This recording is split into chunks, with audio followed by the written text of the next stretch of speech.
안녕하세요. 한밤중에만 가드닝을 하는 미드나잇 가드너 으뜸쌤입니다.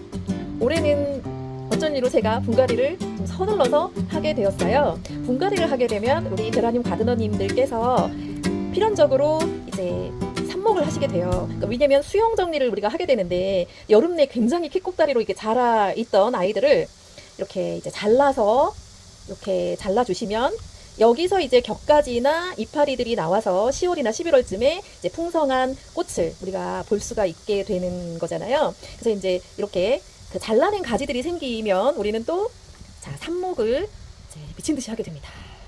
자, 저는 사실은 제라늄 꽃도 좋지만 이 삽목이들을 이렇게 딱 꽂았을 때 한 2, 3주 있으면 뿌리가 확 나잖아요. 그래서 새로운 개체가 부활하는 그 장면을 보면 이제 도파민이 막 분출이 되면서 제라늄 가드닝을 계속하게 되더라고요.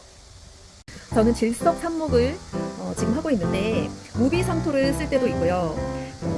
집에 일반적인 상토에다가 이제 삽목을 하셔도 됩니다. 근데 이제 되도록이면 유기 성분, 즉 영양분이 많이 없는 그 용토에 삽목을 했을 때 뿌리 내림이 좀 빠르고 그다음에 물음이 좀 덜한 것 같습니다. 그래서 이제 인공 토양인 거의 그 영양분이 없는 이제 질석 삽목을 하고 있어요. 삽목이 주로 이용하는 그 컵은 좀 지저분한데 제가 몇 년째 써서 그런데요. 이게 다이소에서 파는 다회용 소주컵이고요. 당연히 물 빠진 이 구멍이 없습니다. 이거를 그 불에 달군 송곳, 그 가스레인지에다 좀 다 뜨겁게 달궈가지고 이렇게 구멍을 좀 뚫어서 몇 년째 쓰고 있고요. 이제 최근에 제가 다이소 갈 시간이 없어서 이거는 이제 쿠팡에서 주문을 했는데 훨씬 더 구멍이 잘 뚫리고 아직까지 잘 쓰고 있습니다. 얘는 둘 다 이제 그 소주컵 용량을 특히 인터넷으로 구입을 하실 때 보셔야 될 게 한 65ml 정도가 적당한 것 같아요. 너무 크면 질석이 너무 많이 들고 뿌리 내림도 그렇게 좋은 것 같지 않았습니다. 이런 컵 준비하고 그 다음에 이제 네임택을 저는 뭐 이렇게 그냥 이렇게 1 곱하기 7.5 정도 되는 네임택을 그냥 쓰고 있고요. 여기다가 이제 세필 그 네임펜으로 이제 네이밍을 써서 삽목을 하고 있습니다. 자, 질석을 그냥 이 정도 이제 컵에다가 담고요. 너무 간단하죠. 네, 계속 이렇게 담아서요.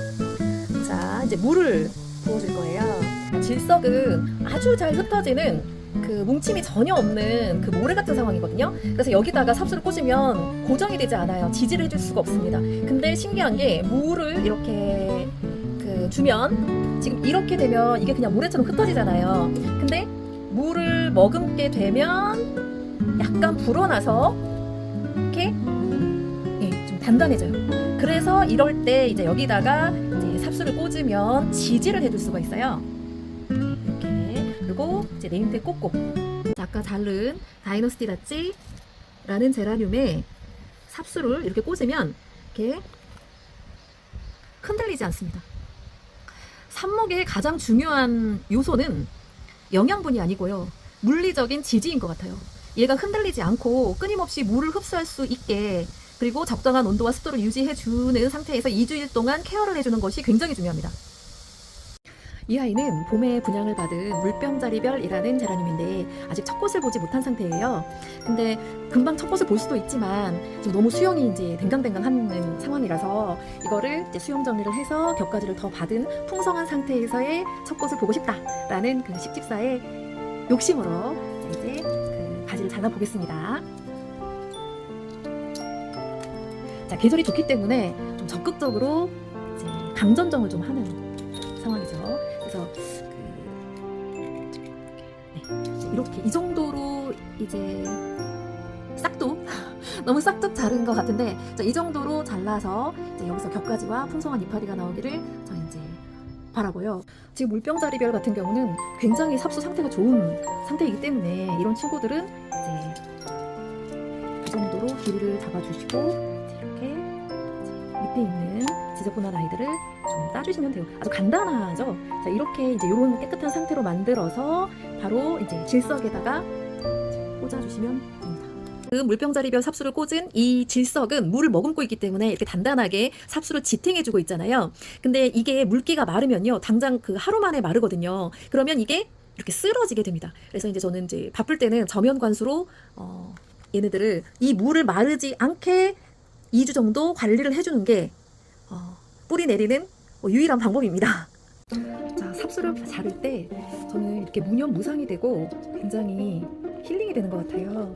또 얘네들이 얼마나 또 멋진 새로운 아이가 될지를 상상해 보는 것이기 때문에 그 삽목을 자르는 마음은 그게 그 상태가 저는 희망인 것 같더라고요. 그래서 정말 많은 희망을 오늘 심고 있습니다. 자, 단단하게 물에 부른 질석에다가 삽수를 꽂고 이제 네임택을 꽂아주면 저는 이게 이제 삽목의 전부예요. 그래서 이거를 하면 정말 수백 개의 그 삽목을 하게 되는 거죠. 근데 삽목을 하면서 저는 항상 그걸 느끼는 것 같아요. 아이들을 키우는 것도 결국에 특별한 게 없다. 그냥 옆에서 같이 있어 주는 거, 물리적으로 지지해 주는 거, 그리고 네가 누군지만 정확히 잊지 않게 해주는 거, 그 두 가지가 전부가 아닌가라는 생각을 삽목을 할 때마다 반복적으로 성찰하게 되는 것 같더라고요. 실은 제가 부지런한 가드너가 아니거든요. 수영 관리에 있어서 완전 자유방임이었는데 사실 물도 가끔 주고 좀 관리가 좀 그렇습니다. 그래서 좀 수영이 좀 많이 지못미인 친구들이 너무 많아요. 그래서 지금 끝없이 정리를 하는 중인데 이 영상이 아마 저는 저 개인적으로 힐링 영상이 아닌가 싶습니다. 완전 무질서한 친구들을 지금 너무나 깔끔하게 강아지 이발시키듯이 완전 집안 청소하듯이 정리되는 이 마음이 너무너무 좋아요. 지금 삽목을 하면 제 생활이나 생각이 정리되고 있다고 저희 뇌가 좀 알아차리고 있는 것 같더라고요. 저에게 삽목이 약간 명상 비슷한 것 같습니다. 이 아이들이 2주 정도 지나면 이제 예쁜 뿌리가 나와서 굉장히 큰 기쁨을 주는데요. 그러면 또 우리 가드너들은 상토에다가 또 정식을 하고 또 키우고 하는 굉장히 많은 화분이 생기게 되는 거예요. 그래서 돌볼 아이들이 너무너무 많아지는데 이게 정말 내 인생 내가 꾸는 전형적인 스타일이 아닌가 싶습니다. 하지만 우리는 또 희망을 심고 마네요.